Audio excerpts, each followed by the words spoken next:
people that are knowledgeable know that the fight that this country has been waging since its inception is for the central bankers not to take over the country. And that's why people like Andrew Jackson were elected. And that's why people revere people like Thomas Jefferson and others. The takeover's happened, and it's a corporate takeover. Agents of the Bank of England attempted to assassinate President Andrew Jackson on multiple occasions because of his resistance against a private central bank being set up in the United States. And it was something that Abraham Lincoln warned.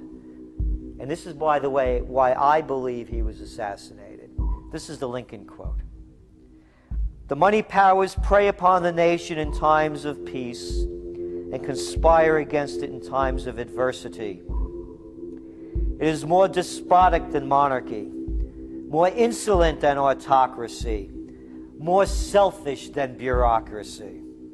I see in the near future a crisis approaching that unnerves me and causes me to tremble for the safety of my country.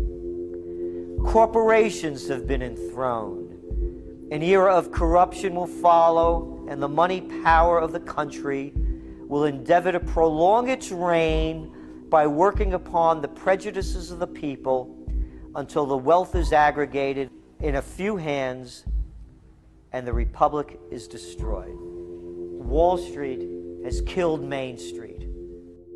So I know how unpopular it is to be seen as helping banks right now, especially when everyone is suffering in part from their bad decisions. I promise you, I get it. Up until about the Kennedy assassination and the beginning of the war in Vietnam, the United States is a very powerful engine for world progress. It's the assassinations, the Kennedy assassination, and the others in the 1960s, the beginning of the Vietnam War, and the beginning of the absolute domination of the Wall Street Group over every other interest. Nobody else counts except the Wall Street money masters. That has now made the United States into no longer a force for progress, but something very different, often a force for destruction in the world. The military-industrial complex has taken over the country along with the Wall Street gang.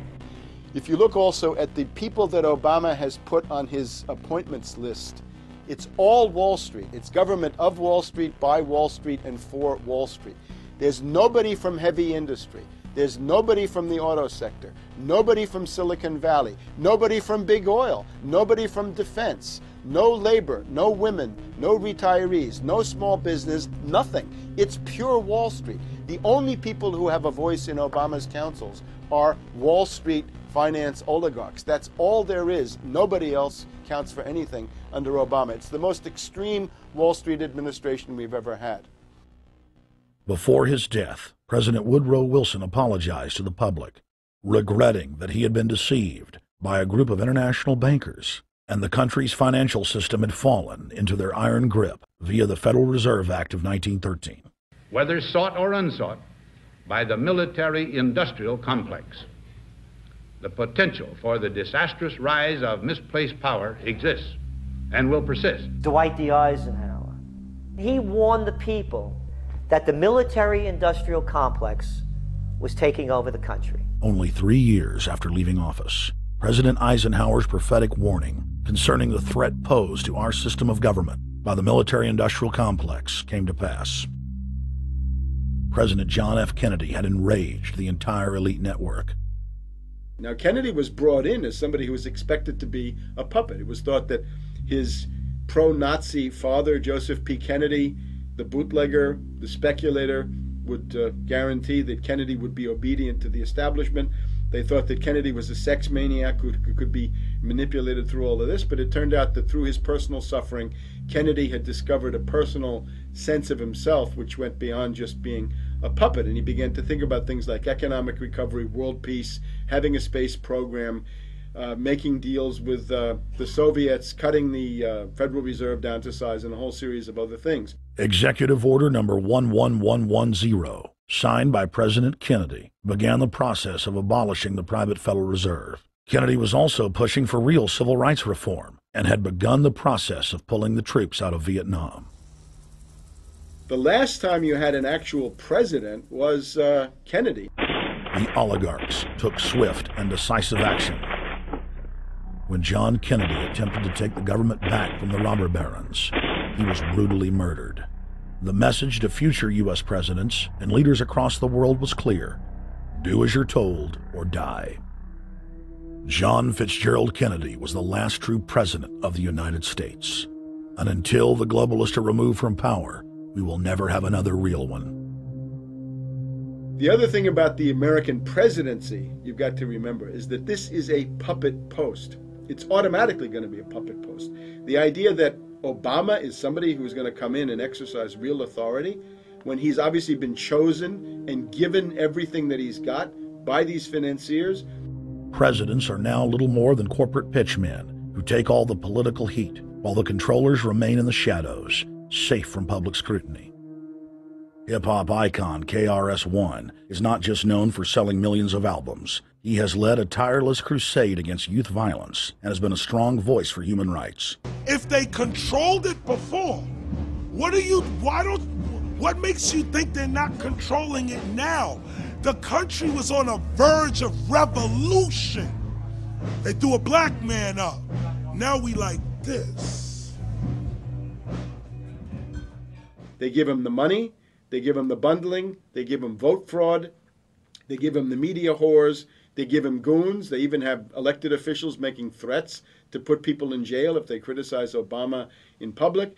All of this is the mark of a puppet. And that means that he is a puppet, actually more of a puppet than anybody else, more of a puppet than Mrs. Clinton would have been, even more of a puppet than McCain. He's the maximum puppet that we've had, certainly since Jimmy Carter. They put a black face on the New World Order, and now we all happy. KRS ain't buying it. In the real executive power structure, the president serves the military-industrial complex, itself owned by the international bankers. If there's a revolution, the population just throws out the prime minister or president. The elite stays in power because the public is never aware of who the real enemy is. In Evian, France in 1991, standing before the Bilderberg Group, the apex of the world government power structure, David Rockefeller defined the New World Order as a system of world government serving the international banking elite. For decades, the banker-owned media would attack anyone who dared to warn the public that a dictatorial world government was being constructed right under their nose, and that national sovereignty was being deliberately destroyed. And now, after years of denial, the media and the elite themselves are proudly announcing that not only is world government real, but is the answer to the financial crisis that they carefully engineered. Suddenly, the Wall Street Journal tells us that the North American Union is here, and that getting rid of the dollar for a common currency with Canada and Mexico is good.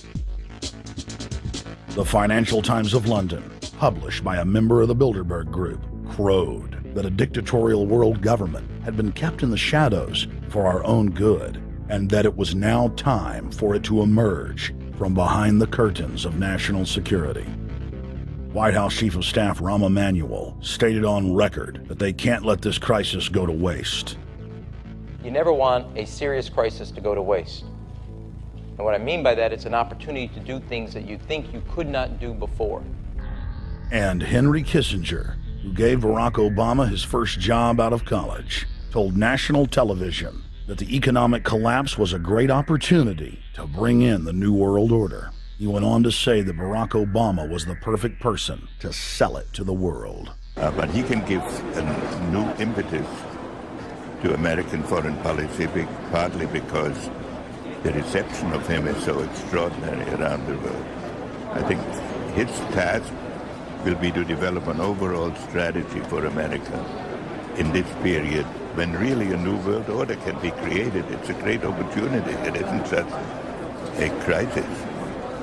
In June of 2006, our team traveled to Ottawa, Canada, to gather intelligence on the shadow government's agenda for the coming years. I